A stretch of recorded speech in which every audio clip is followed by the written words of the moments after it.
राधे कृष्ण मेरे प्रियजनों। मैं प्रियंका तिवारी भारतीय ग्रंथसार में आप सबका स्वागत करती हूँ। जय श्री कृष्ण।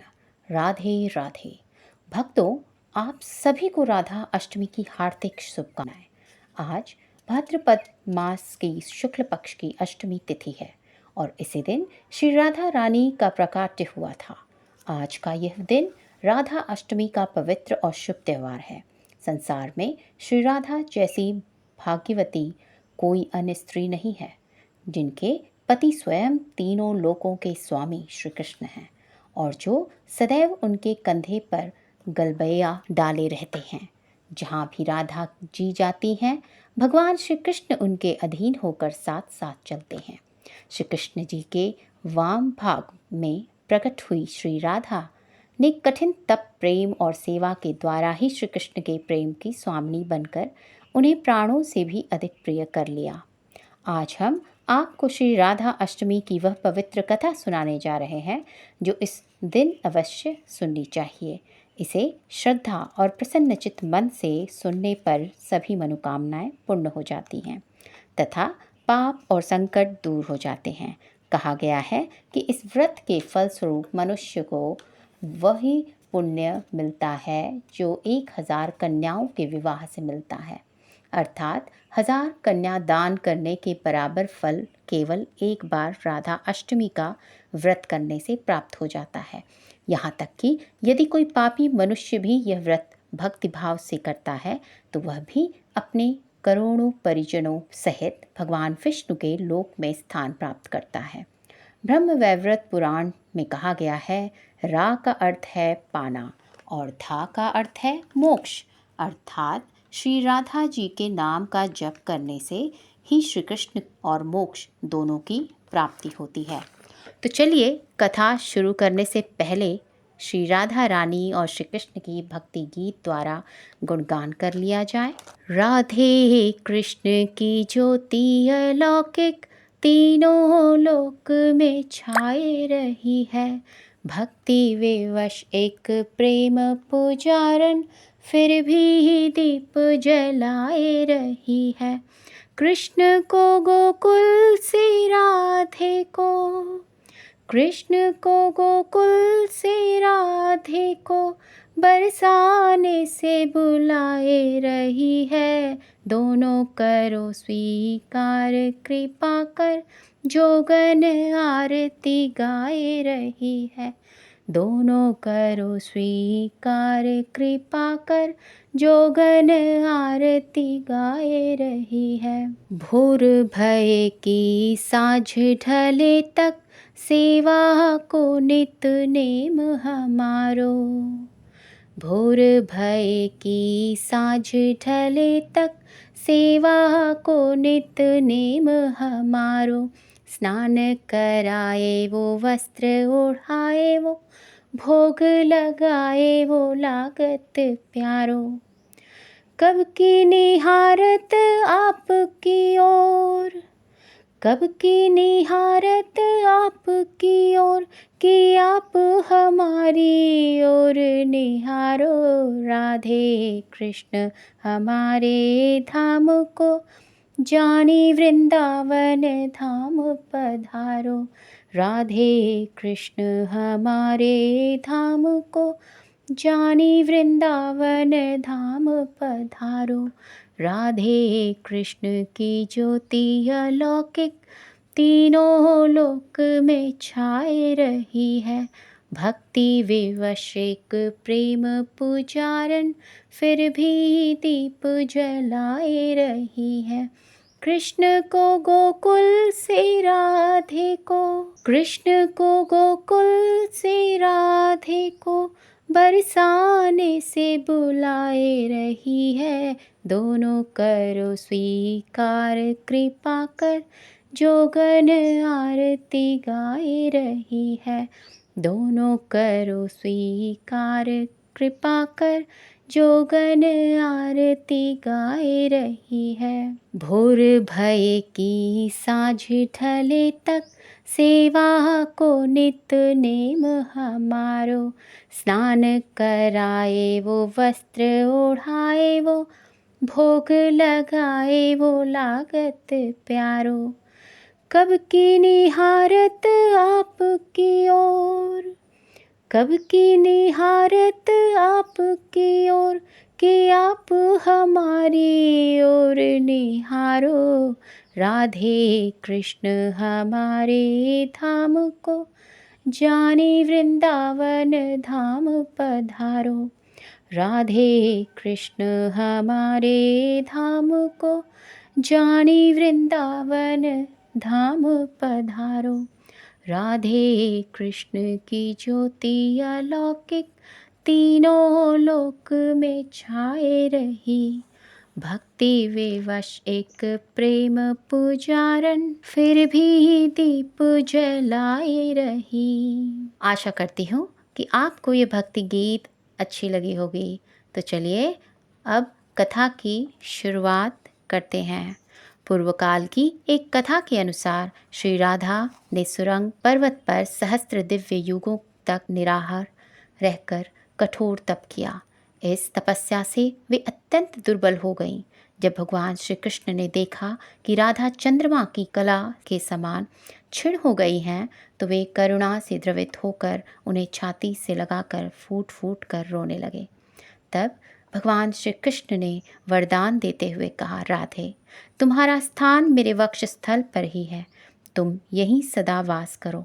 मुझसे तुम्हारा अविचल प्रेम और भक्ति बनी रहे। सौभाग्यमान और गौरव की दृष्टि से तुम मेरे लिए सबसे श्रेष्ठ और सर्वाधिक प्रियात्मा हो। संसार की समस्त युवतियों में तुम्हारा स्थान सबसे ऊंचा है। मैं सदा तुम्हारे गुण गाऊंगा, पूजा करूंगा। तुम मुझे सदा अपने अधीन समझो और जान लो कि मैं तुम्हारी प्रत्येक आज्ञा का पालन करने के लिए बाध्य हूँ। जैसे आभूषण शरीर शोभा है, वैसे ही तुम मेरी शोभा हो। भगवान श्री कृष्ण जी आगे कहते हैं, श्री राधा मेरी परम आत्मा है, मेरा जीवन है। श्री राधा से ही प्रेम पाकर मैं उस प्रेम को अपने भक्तों में बांटता हूँ। मेरी सेवा के माध्यम से ही श्री राधा ने मनोहर रूप, सौभाग्य, मान, गौरव और मेरे हृदय में अचल स्थान प्राप्त किया है। वे ही मेरी अनंत शक्ति स्वरूपा पत्नी हैं। वृंदावन लीला में लौकिक दृष्टि से देखें तो श्री कृष्ण ने केवल 11 वर्ष की अवस्था में ही ब्रज का परित्याग कर मथुरा का मार्ग अपनाया था। इतनी छोटी अवस्था में स्त्रियों के साथ प्रणय की कल्पना भी नहीं की जा सकती, किंतु अलौकिक और दिव्य जगत में श्री राधा और श्री कृष्ण सर्वदा एक ही तत्व हैं। भगवान श्री कृष्ण ने स्वयं ब्रह्मा जी को श्री राधा के दिव्य विग्रह का दर्शन कराया और उनकी मूर्ति के लिए उन्हें एकांत वन में ले गए। वहीं पर ब्रह्मा जी के द्वारा रसराज कृष्ण और महाभाव स्वरूपिणी राधा की विवाह लीला संपन्न हुई। यह दिव्य विवाहित श्री राधा सदा ही श्री कृष्ण के साथ रहती हैं, परंतु सामान्य दृष्टि से अदृश्य रहती हैं। केवल उन्हीं साधकों को यह युगल दर्शन प्राप्त होते हैं जिन पर स्वयं श्री कृष्ण और श्री राधा की कृपा होती है। पौराणिक कथाओं के अनुसार राधा माता गोलोक में श्री कृष्ण जी के साथ निवास करती हैं। एक बार देवी राधा गोलोक से कहीं बाहर गई।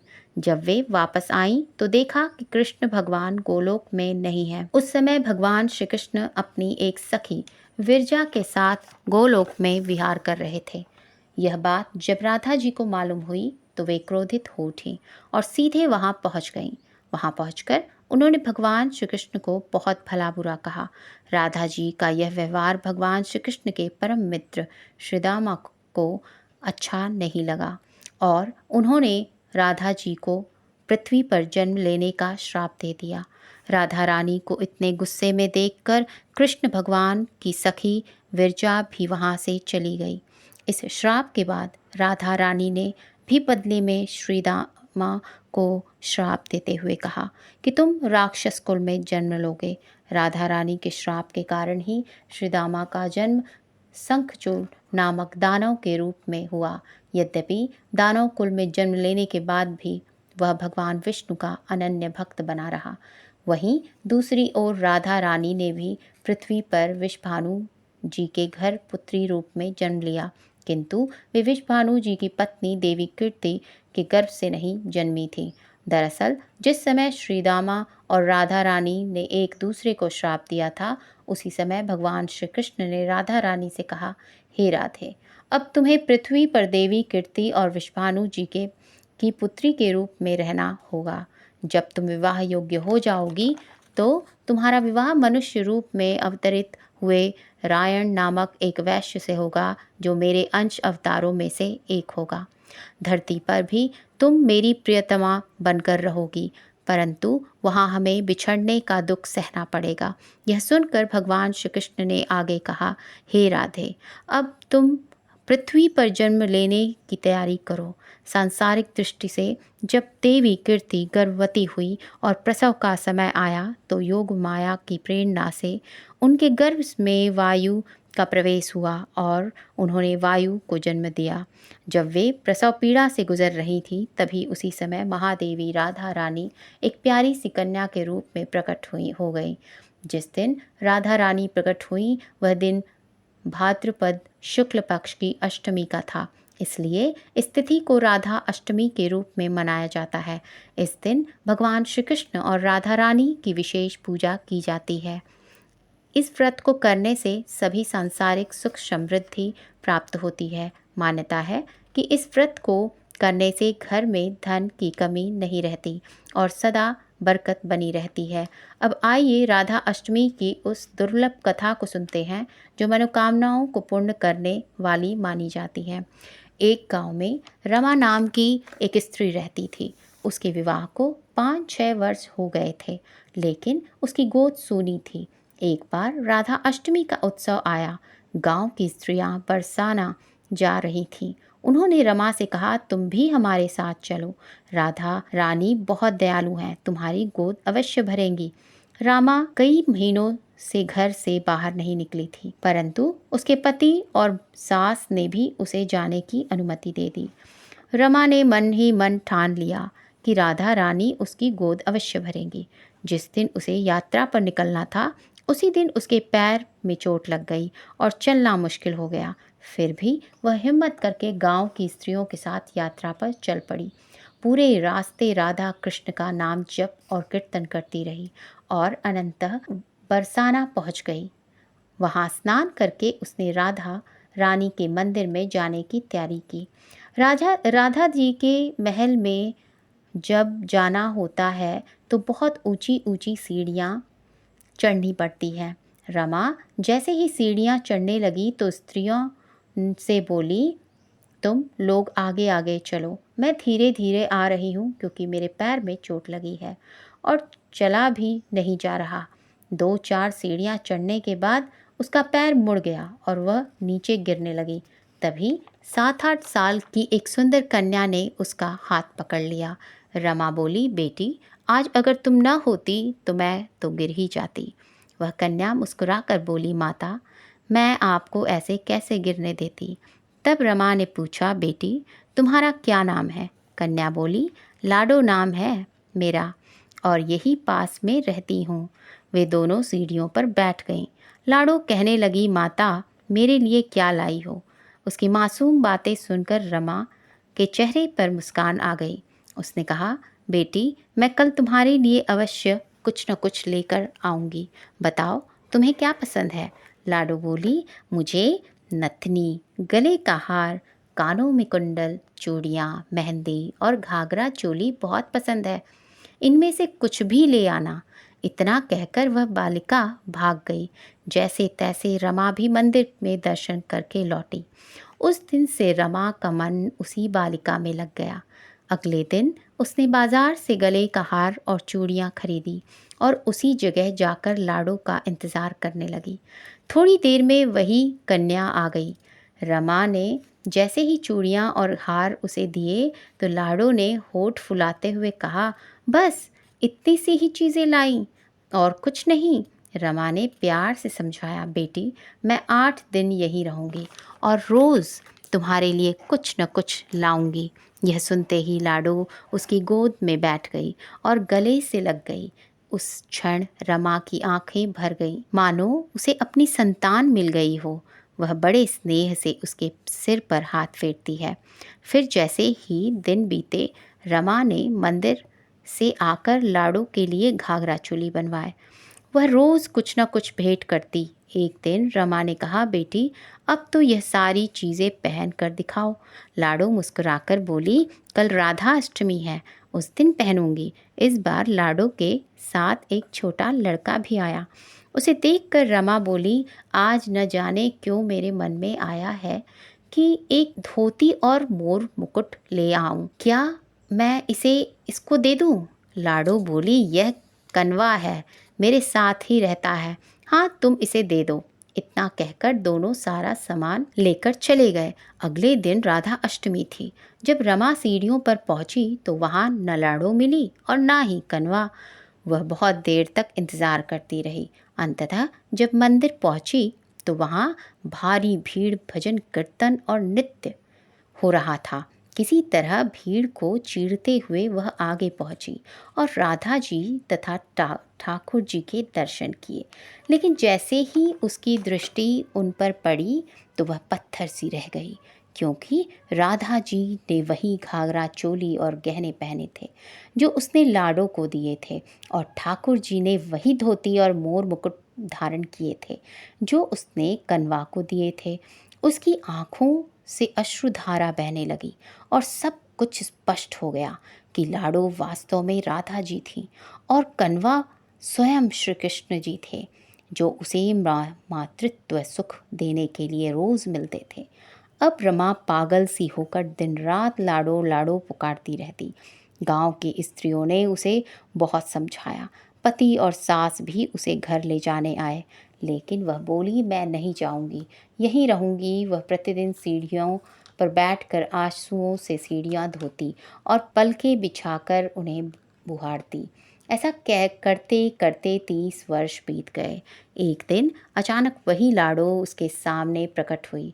उसका हाथ पकड़कर ऊपर अट्टालिका में ले गई और मुस्कुराते हुए बोली, लो माँ, मैं आ गई, मैं ही हूँ तुम्हारी लाडो। ऐसा कहकर लाडो ने बाहें फैलाकर रमा को अपने पास बुलाया और गले से लगा लिया। उस दिन रमा ऐसी लिपटी कि अपने पार्थिव शरीर को छोड़कर सदा के लिए अपनी लाडो के पास चली गई। बोलिए श्री राधा कृष्ण भगवान की जय। बोलिए श्री बरसाने वाली की जय। एक बार नारद मुनि ने पृथ्वी लोक पर राधा नाम की महिमा सुनी और यह भी सुना कि वे श्री कृष्ण की सबसे बड़ी भक्त हैं। नारद जी को लगता था कि वे स्वयं श्री हरि के सबसे बड़े भक्त हैं। अपने मन की शंका का निवारण करने के लिए वे श्री कृष्ण जी के पास पहुँचे। श्री कृष्ण तो अंतर्यामी थे। वे समझ गए कि नारद जी के मन में क्या चल रहा है। उन्होंने सोचा, नारद जी को राधा रानी के निस्वार्थ प्रेम का अनुभव कराना ही पड़ेगा। जब नारद जी आए तो श्री कृष्ण भी सिर पकड़कर बैठे थे।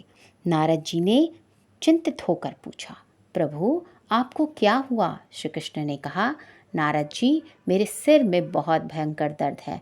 नारद जी ने पूछा, तो इसका निवारण कैसे होगा प्रभु? श्री कृष्ण जी ने कहा, यदि कोई मेरा सच्चा भक्त अपने चरण धोकर उसका चरणामृत मुझे पिला दे, तभी मेरा यह दर्द दूर हो सकता है।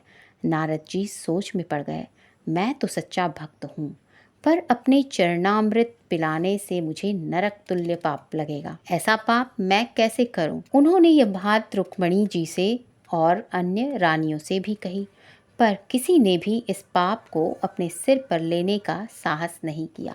अंततः नारद जी को राधा रानी की याद आई। उन्होंने जाकर सारा प्रसंग राधा जी को सुनाया। राधा जी ने तुरंत अपने चरण धोकर जल नारद जी को दिया और कहा, जल्दी से इसे श्री कृष्ण जी को पहुंचा दो।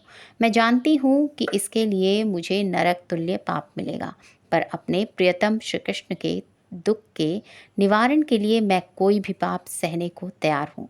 नारद जी जब चरणामृत लेकर श्री कृष्ण के पास पहुँचे तो उन्होंने देखा कि श्री कृष्ण मंद मंद मुस्कुरा रहे हैं। तब नारद जी को समझ आया कि राधा रानी का प्रेम निस्वार्थ और सच्चा है। वास्तव में श्री कृष्ण ने यह लीला केवल नारद जी को यह अनुभव कराने के लिए रची थी कि राधा जी उनकी सबसे महान भक्त है। बोलिए श्री राधा कृष्ण भगवान की जय। अब आइए बरसाने की एक सच्ची कथा सुनाते हैं जो मनोकामना पूर्ति करने वाली मानी जाती है। बरसाना में जहाँ राजराजेश्वरी श्री राधा रानी का जन्म हुआ था, वहीं एक सेठ जी रहा करते थे। वे अत्यंत संपन्न थे, आलीशान मकान, भव्य दुकान, 3 बेटे और 3 बहुएं। सब कुछ होने के बावजूद उनके मन में हमेशा एक कमी खटकती रहती थी। उनकी कोई पुत्री नहीं थी। उन्हें लगता था कि काश एक बेटी होती तो वो उससे अपने मन की सारी बातें साझा कर पाते। कुछ समय पहले ही उनकी पत्नी का देहांत हो गया था, जिससे उनका अकेलापन और बढ़ गया था। वे प्रतिदिन अपने घर के पास स्थित राधा रानी मंदिर के दर्शन करने जाया करते थे। एक दिन मंदिर में एक संत पधारे। उन्होंने सेठ जी को उदास देखा और पूछा, बेटा तुम इतने दुखी क्यों हो? सेठ जी ने कहा, महाराज मेरी कोई बेटी नहीं है, यही मेरा दुख का कारण है। संत मुस्कुराए और बोले, जब जीवन में किसी चीज़ की कमी हो तो उसकी जगह भगवान को बिठा लेना चाहिए। जब तुम बरसाने में रहते हो तो क्यों न राधा रानी को ही अपनी बेटी मान लो। संत की यह बात सेठ जी के हृदय में उतर गई।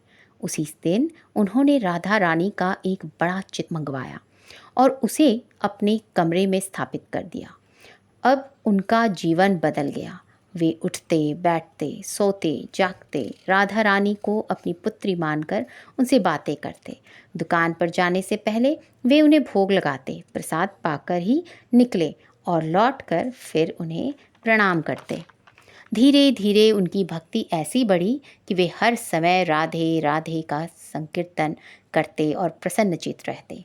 एक दिन सेठ जी के घर में चूड़ी पहनाने वाली मनिहारिन आई। बहुओं ने बारी बारी से उससे चूड़ियाँ पहनी। उसी समय राधा जी भी वहाँ प्रकट हुई और मनिहारिन से बोली, मुझे भी चूड़ियाँ पहनाओ। मनिहारिन ने सोचा शायद कोई मेहमान होगी और उसने उन्हें भी चूड़ियाँ पहना दी। राधा जी चूड़ियाँ पहनकर अंतर्ध्यान हो गई। जब मनिहारिन चूड़ियों का मूल्य लेने सेठ जी की दुकान पर पहुंची तो बोली, सेठ जी इस बार मुझे अधिक पैसे चाहिए। मैंने आपके घर में 4 स्त्रियों को चूड़ियाँ पहनाई हैं। सेठ जी चौंक गए और बोले, हमारे घर में तो केवल 3 बहुएं हैं, चौथी कौन? मनिहारिन बोली, मुझे तो नहीं पता, पर मैंने तो 4 जनों को पहनाया है। सेठ जी ने सोचा कि घर जाकर पूछेंगे और फिर पैसे देंगे। शाम को जब उन्होंने बहुओं से पूछा तो उन्होंने बताया कि केवल हम तीनों ने ही चूड़ियाँ पहनी थी। यह सुनकर सेठ जी ने बात को वहीं समाप्त कर दिया। रात में जब वे सोए तो स्वप्न में राधा रानी प्रकट हुई। उनकी आंखों में आंसू थे। वे बोली, पिताजी आज मेरा मन बहुत दुखी है। मैंने अपने पिता का घर समझकर आपसे चूड़ियाँ पहनाई थी, पर आपने मनिहारिन को मेरी चूड़ियों का मूल्य नहीं दिया। आपने मुझे अपनी बेटी तो माना पर मेरी उपेक्षा कर दी। यह सुनकर सेठ जी रोने लगे और बोले, बेटी मुझे क्षमा कर दो, मुझसे भूल हो गई। वे तुरंत नींद से जागे, आंखों में आंसू थे। वे उठे और तिजोरी से रुपए निकालकर सीधे मनिहारिन के घर पहुंचे। दरवाज़ा खटखटाया तो मनिहारिन ने चौंक कर दरवाज़ा खोला। सेठ जी ने आंसुओं भरी आंखों से कहा, बहन तुम्हारे जैसा भाग्यशाली कोई नहीं है। आज तुमने मेरी बेटी राधा जी को अपने हाथों से चूड़ियाँ पहनाई। यह सुनकर मनिहारिन भी भाव विभोर हो गई और बोली, सेठ जी राधा जी तो पूरे बरसाने की बिटिया हैं, उनकी चूड़ियों का मूल्य मैं कैसे ले सकती हूँ। पर सेठ जी नहीं माने। उन्होंने रुपए से भरी थैली उसके घर में रख दी और सीधे राधा जी के मंदिर चले गए। उस दिन के बाद सेठ जी ने सब कुछ त्याग दिया और शेष जीवन राधा जी की भक्ति में ही व्यतीत किया। प्रेम से बोलिए जय श्री कृष्ण, जय श्री राधे। ऐसे ही और भी रोचक और आध्यात्मिक वीडियो के लिए चैनल भारतीय ग्रंथ सार को सब्सक्राइब करें। दोस्तों, आपको ये कथा कैसी लगी कृपया कमेंट करके ज़रूर बताइए। वीडियो पसंद आया हो तो लाइक करें और अपने दोस्तों के साथ शेयर करें। कमेंट बॉक्स में जय श्री राधे कृष्ण लिखना ना भूलें। फिर मिलते हैं अगले वीडियो में एक और रोचक कथा के साथ। तब तक के लिए आज्ञा दें। जय श्री राधे कृष्ण।